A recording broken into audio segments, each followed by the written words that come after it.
So today we're playing Back for Blood in 2025, 4 years later. So, I didn't expect my video last year for Black for Blood. I just said Black for Blood. Back for Blood. I didn't expect the video I made last year to be my most viewed video that I made in 2024. And I think it's right now my second most viewed video in the entire history of my channel. And I said a lot of things in that video that upset a lot of people.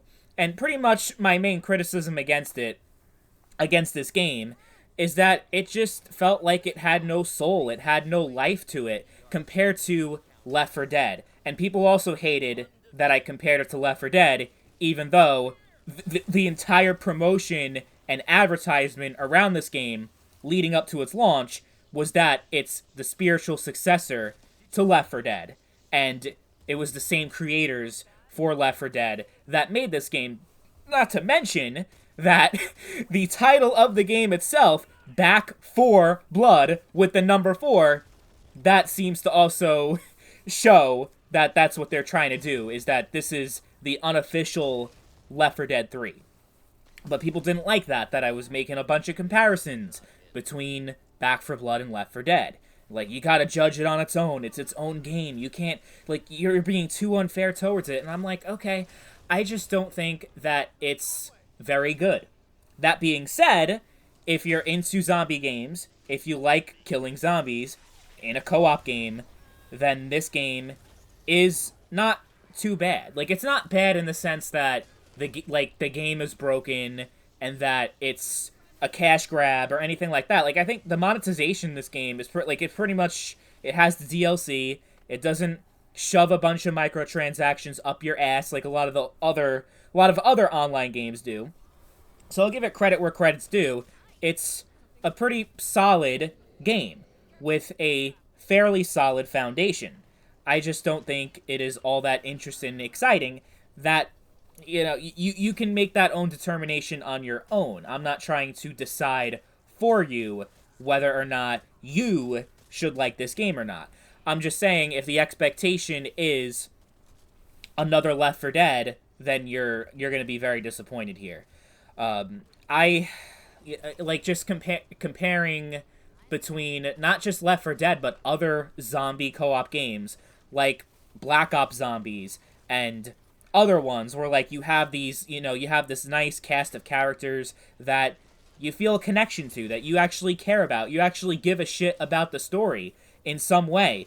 In this game, they have, like, such a huge roster of different characters, which they obviously did to try to boost engagement and be like, oh, look at all these different characters and like all these different people you can choose from. But it ended up kind of diluting the experience in a way, like compared to Left 4 Dead, where you have 4 characters and 4 characters only, where you actually feel like you're connected to these characters. And in Back 4 Blood, that just does not exist, right? So for story, it's not even close. It's not even on the same level. Gameplay-wise, I don't feel like it plays like a high-quality FPS game. I'll just put it that way. They have some good things going for it, between the weapon variety, which is actually pretty good, and the different types of zombies and bosses and there is some good things that they put here that deserves to be praised. I'm just saying there's a reason why this game never took off, and no one really talks about it or plays it anymore. That is for a reason. And I also didn't mention the perk card system that they implemented in this game, where you pretty much have like a deck of cards that have different perks, and people swear up and down like this is the most incredible perk system in any game. It's average at best. It really isn't anything special, but people are like, oh, this is amazing, this is what makes Back 4 Blood so great. Like, it really isn't anything special that makes the game so much better than it already would have been before then. It's just kind of there. Can't say anything good or bad about it. So I'd say if you can get it cheap enough, it's still on Game Pass as of the recording of this video. That could change at any point, so be mindful of that. Games come and go on Game Pass all the time. But because it's on Game Pass, because it has crossplay, you'll be able to find players pretty easily with no problem. Like, you're not going to find any issue running into player on any difficulty, too. I've tried multiple difficulty settings, and I've been able to connect to a match with very few issues. So, as far as, like, the fundamentals are concerned, like, with a game being worth playing, an online game, yeah, there's still a community there, and you have crossplay. So that puts it above a lot of... I mean, that puts it above Left 4 Dead, right? Because Left 4 Dead doesn't have crossplay. Although, I kind of don't really see that as too much an advantage, because remember, you know, we're talking about games that came out in 2008 and 2009. You don't need a powerful PC to run them in 2025, so you don't necessarily need crossplay in order to play with your friends. Like, some shitty laptop that you have can more than run Left 4 Dead. Crossplay is a really good feature, and it's good that you have it in this game. And I actually bought the Season Pass that I did not have before when I talked about the game last year. And I will say, some of the DLC content seemed like it was pretty well made, and I would actually put the maps and the content in the DLC above what you actually have in the base game. I think they nailed it. They nailed a lot of aspects of it and did a pretty good job with the design and overall quality for the DLC. So if you can get that for super cheap, I would recommend getting that one as well. The I forget what it's called, but it's the pass that comes with all the DLC packs, season pass, whatever it is. If you're interested in this game, you go ahead and get that too. That would be my recommendation. And for what it's worth, they did a much better job. Turtle Rock Studios did a much better job with this game than they did with Evolve, because that game was a complete dumpster fire. While this is not necessarily a terrible game, I would just say it's like a 6, maybe 6.5. The gameplay just lacks a lot of polish, in my opinion. I mean, I don't really care about graphics. I'm not going to go there. I think they're fine.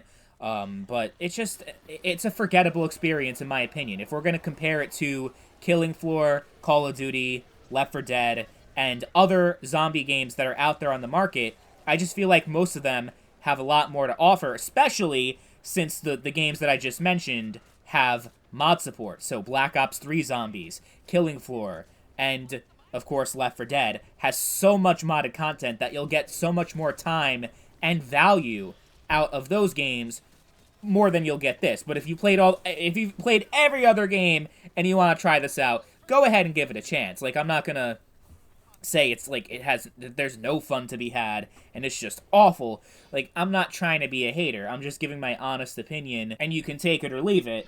But as far as the most important information you need to know is that the servers work in 2025. There's no connection problems. There's plenty of people still playing thanks to the crossplay feature, which was a great thing to keep this game alive, because I think if they kept it separate, if they didn't have crossplay, the game would be completely dead in 2025. Absolutely, because it never really got very popular, you know? Like, people were playing it a little bit in 2021 and maybe a little bit of 2022, but by 2023, ain't nobody was, like, really talking about this game, and support for the game was pretty much already over. So, you know, that's another thing, is that you're not going to get any more content, and the mod scene in Back 4 Blood is pretty much non-existent. So that's why I brought up other games that have so much modded content, while this, it has a decent amount of content in its own right, though, and especially if you have it on Game Pass, it's pretty much a no-risk proposition for you.